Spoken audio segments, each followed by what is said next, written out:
അല്ലോ ഞാൻ പറയട്ടെ, എന്താ വിമർശനം? പറഞ്ഞോട്ടെ, ഉത്തരം പറയാൻ പറ്റുമോ? അങ്ങ് ബുദ്ധിമുട്ടല്ലേ? അത് ഇന്ന സ്പെസിഫിക് ആണോ? നിഷ പുരുഷോത്തമൻ, നിങ്ങളൊരു വിഷയത്തെ അതിന്റെ സമഗ്രതയിലെടുക്കുക, അല്ലാതെ ഓരോരോ വിഷയത്തിലാണെന്നാണോ എടുക്കുന്നത്? അങ്ങനെയാണോ? പക്ഷെ നിങ്ങൾ ഇങ്ങനെ ബാലൻസ് ചെയ്യല്ല നിഷ പുരുഷോത്തമൻ. ഇതൊരു ഗുരുതരമായ വിഷയമാണ്. ബാലൻസ് ചെയ്യാൻ വേണ്ടിയിട്ട് മാത്രം ഗുരുതരമായ വിഷയമായിട്ട് സഞ്ജീവ്, RSS പരിപാടിയിൽ വൈസ് ചാൻസലർമാർ പങ്കെടുത്തതിനെ പ്രതിപക്ഷ നേതാവും CPM സെക്രട്ടറിയും അടക്കം ശക്തമായി വിമർശിച്ചു. BJP നേതൃത്വം ചോദിക്കുന്നു, RSS ഈ രാജ്യത്ത് നിരോധിക്കപ്പെട്ട ഒരു സംഘടനയല്ലോ, അവരുടെ 100ാം വാർഷിക പരിപാടിയിൽ ഒരു പ്രഭാഷണം കേൾക്കാൻ വൈസ് ചാൻസലർമാർ പോയതിൽ എന്ത് തെറ്റാണ്, എന്ത് ചട്ടവിരുദ്ധതയാണ് അവർ ചെയ്തത്? ഏത് കാര്യത്തിലാണ് അവർ മാപ്പ് പറയേണ്ടത്? RSS ഇന്ത്യ മഹാരാജ്യത്ത് ഒരു തവണയല്ല 3 തവണ നിരോധിക്കപ്പെട്ട രാഷ്ട്രീയ സംഘമാണ്. അതിപ്പോ രാഷ്ട്രീയ പാർട്ടിയല്ല, ഒരു NGO ആയിട്ടാണ് അവർ സ്വയം പ്രഖ്യാപിച്ചത്. പക്ഷെ അവർക്ക് രജിസ്ട്രേഷൻ ഇല്ല. കഴിഞ്ഞ 100 വർഷമായിട്ട് അവർ ഒരു ചില്ലി രൂപ രാജ്യത്ത് ഇവർ നടത്തുന്ന പ്രവർത്തനങ്ങളുടെ ഭാഗമായി, ഇവരുടെ ബിൽഡിങ്ങുകളുടെ ഭാഗമായി ടാക്സ് പോലും അടക്കുന്നില്ല. ഇതൊക്കെ രാജ്യത്ത് എല്ലാവർക്കും അറിയാം. അപ്പോൾ ഇവർ നടത്തുന്ന ദേശദ്രോഹ പ്രവർത്തനം അങ്ങനെ തന്നെ പറയണം. അപ്പോൾ ഇവിടെ സന്ദീപ് വചസ്പതി ചോദിക്കുന്നത് കേട്ടു, വി സിമാരുടെ കാര്യത്തിൽ ഇവർക്ക് എന്താണ് റോൾ എന്ന്. സാർ, ഈ സ്റ്റേറ്റിലെ സർക്കാരിനല്ലാതെ മറ്റാർക്കാണ് റോൾ? ഈ കേരളത്തിലെ സർക്കാർ കൊടുക്കുന്ന പണം കൊണ്ട് പ്രവർത്തിക്കുന്ന സർവകലാശാലകളിൽ സ്വാഭാവികമായിട്ടും റോൾ ഉണ്ടാവേണ്ടത് സർക്കാരിനാണ്. അത് തങ്ങൾക്കില്ലാത്ത അധികാരം അടിച്ചു മാറ്റിയിട്ട് ഈ പറഞ്ഞ ഗവർണറെ ഉപയോഗിച്ച് ഇല്ലാത്ത അധികാരം ഉണ്ടാക്കിയെടുത്തിട്ട് ആളുകളുടെ മുഖത്ത് നോക്കി കൊഞ്ഞനം കുത്തുന്ന ഈ ചോദ്യമൊക്കെ ചോദിക്കാൻ ഇവിടെ വന്നിരിക്കാൻ നിങ്ങളെ പോലുള്ള ആളുകൾക്കേ പറ്റൂ. കാരണം നിങ്ങളൊരു സംഘപരിവാറുകാരനാണ്, RSSകാരനാണ്. കാരണം എന്താ, മര്യാദയും ജനാധിപത്യവും ഒന്നും നിങ്ങളെ സംബന്ധിച്ചിടത്തോളം ഒരു വിഷയമേ അല്ല. രാജ്യത്തിന്റെ ഭരണഘടന നിങ്ങൾക്കൊരു വിഷയമേ അല്ല.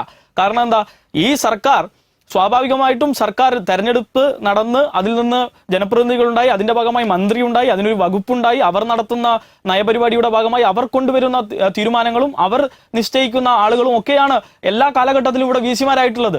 എപ്പോഴാണ് നിങ്ങൾക്ക് ഇതിൽ നിന്ന് ഒരു ഭിന്നമായിട്ട് ഒരു അഭിപ്രായം ഉണ്ടായത്? RSSന്റെ ഗ്രാൻഡ് ഡിസൈൻ ഇന്ത്യയിൽ നടപ്പിലാക്കണം. എന്താണ് ആ ഗ്രാൻഡ് ഡിസൈൻ? ആ ഗ്രാൻഡ് ഡിസൈൻ ഇന്ത്യയിലെ സർവകലാശാലകളിൽ RSS മൂല്യങ്ങളും RSSന്റെ ഹിന്ദുത്വ ബോധവും മറ്റൊരു മനുഷ്യനെ വെറുക്കാനുള്ള ഹിന്ദുത്വ ബോധവും പറഞ്ഞു പഠിപ്പിക്കണം. നിങ്ങളുടെ വിചാരധാരയിൽ പറഞ്ഞതുപോലെ ബഞ്ച് ഓഫ് തോട്ട്സ് അതൊക്കെ തള്ളിക്കളയുന്നുണ്ടോ? അങ്ങ് ഇവിടെ പറഞ്ഞല്ലോ എന്താണ് ഇന്ത്യയിലെ മുസ്ലിങ്ങൾക്ക് പ്രശ്നമെന്ന്. ഇന്ത്യയിലെ മുസ്ലിങ്ങളെ നിങ്ങൾ ആഭ്യന്തര ശത്രു എന്നാണ് പ്രഖ്യാപിച്ചിരിക്കുന്നത്. ഇന്ത്യയിലെ കമ്മ്യൂണിസ്റ്റുകളെ ആഭ്യന്തര ശത്രു എന്നാണ് പ്രഖ്യാപിച്ചിരിക്കുന്നത്. ക്രൈസ്തവരെ ആഭ്യന്തര ശത്രു എന്നാണ് പ്രഖ്യാപിച്ചിരിക്കുന്നത്. വ്യത്യസ്ത അഭിപ്രായം ഉണ്ടോ? അത് തള്ളുന്നുണ്ടോ? ഇല്ലല്ലോ.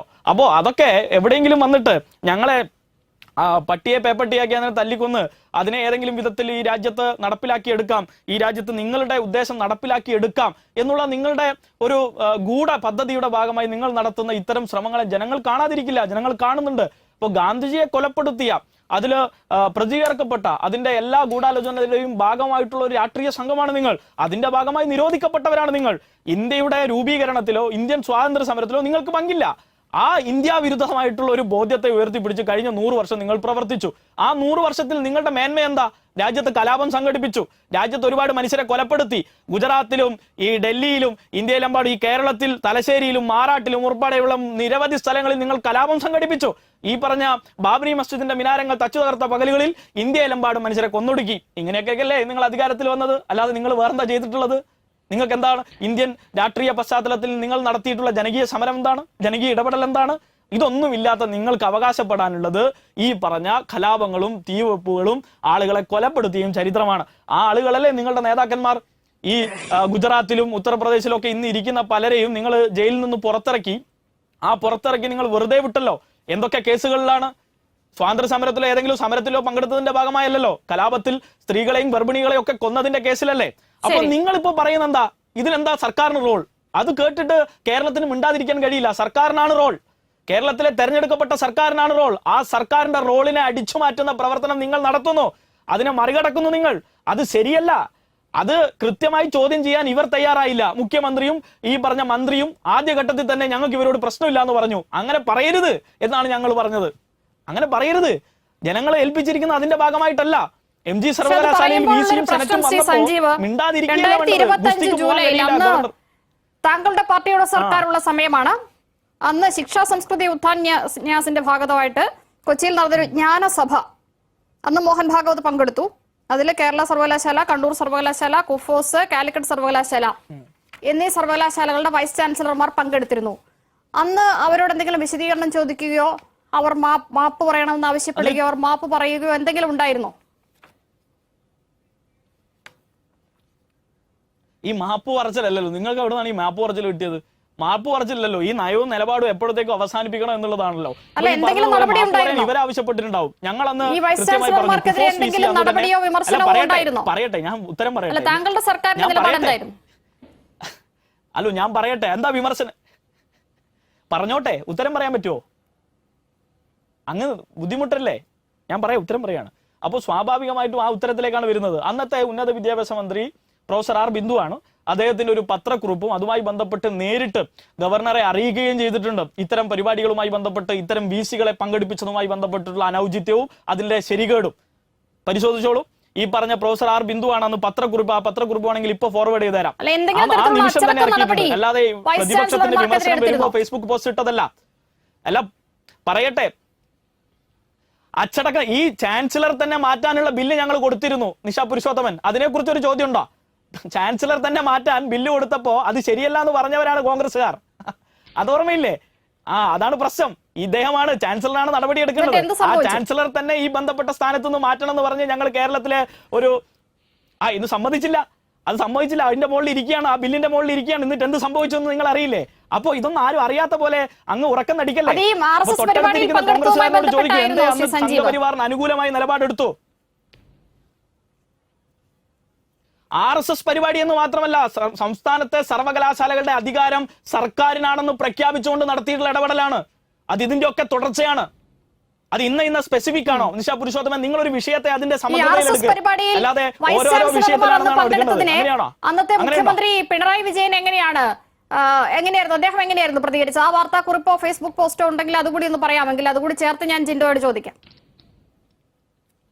അല്ല, സർക്കാരിന്റെ എല്ലാവരും പ്രതികരിക്കണം എന്നാണോ? അങ്ങനെ എല്ലാവരും ഫേസ്ബുക്ക് ഈ പറഞ്ഞതുപോലെ വിമർശനം വരുമ്പോൾ ഫേസ്ബുക്ക് കുറിപ്പ് എടുക്കണമെന്നാണോ? നിങ്ങൾ കാണുന്ന വിഷയമാണെങ്കിൽ മുഖ്യമന്ത്രി പ്രതികരിക്കണം. ശ്രീ സഞ്ജീവ്, അതെയോ? അങ്ങനെയാണോ? അപ്പൊ സ്വാഭാവികമായിട്ടും മുഖ്യമന്ത്രി പ്രതികരിച്ചിരുന്നോ അന്ന്? എന്താ പറയാനുള്ളത്? എന്തായിരുന്നു ആ പ്രതികരണം? പ്രതികരിച്ചിട്ടുണ്ട്. എന്താ പ്രതികരണം എന്ന് വെച്ചാൽ ഇത്തരം പരിപാടികളിൽ വൈസ് ചാൻസലർമാർ RSS പരിപാടിയിൽ പങ്കെടുത്തതിനെ കുറിച്ച് ശ്രീ പിണറായി വിജയൻ അന്ന് മുഖ്യമന്ത്രി ആയിരിക്കുമ്പോൾ നടത്തിയ പ്രസ്താവന താങ്കൾ ഈ ചർച്ചയിൽ വായിക്കുമെന്ന് ഞാൻ വിചാരിക്കുകയാണ്. ശ്രീ ജിൻഡോ ജോൺ അതിശക്തമായാണ്. നിഷ പുരുഷോത്തമൻ, അല്ല ഞാനൊന്ന് പറയട്ടെ, പറയാൻ പറ്റുമോ? ശ്രീമതി നിഷ പുരുഷോത്തമൻ 2025 എന്നല്ല, ഈ ആരിഫ് മുഹമ്മദ് ഖാൻ ഇതിൽ ഇടപെട്ട് തുടങ്ങുന്ന ദിവസം തൊട്ട് അത് ഇടപെടുന്നത് കണ്ണൂരിൽ എന്നാ പറയട്ടെ, കണ്ണൂരിൽ ഹിസ്റ്ററി കോൺഗ്രസ് സംഘടിപ്പിച്ചപ്പോൾ അവിടെ ഇർഫാൻ ഹബീബ് എന്ന് പറയുന്ന ഇന്ത്യയുടെ ചരിത്രകാരൻ, അന്ന് ഇർഫാൻ ഹബീബും പങ്കെടുത്തു, ഈ അന്നത്തെ ഗവർണറും പങ്കെടുത്തു. ആ ഗവർണർ അന്നത്തെ പൗരത്വ നിയമ ഭേദഗതി ബില്ലുമായി ബന്ധപ്പെട്ട് ആ നിയമത്തെ സ്വാധീകരിച്ചുകൊണ്ട് സംസാരിക്കാൻ ശ്രമിച്ചു.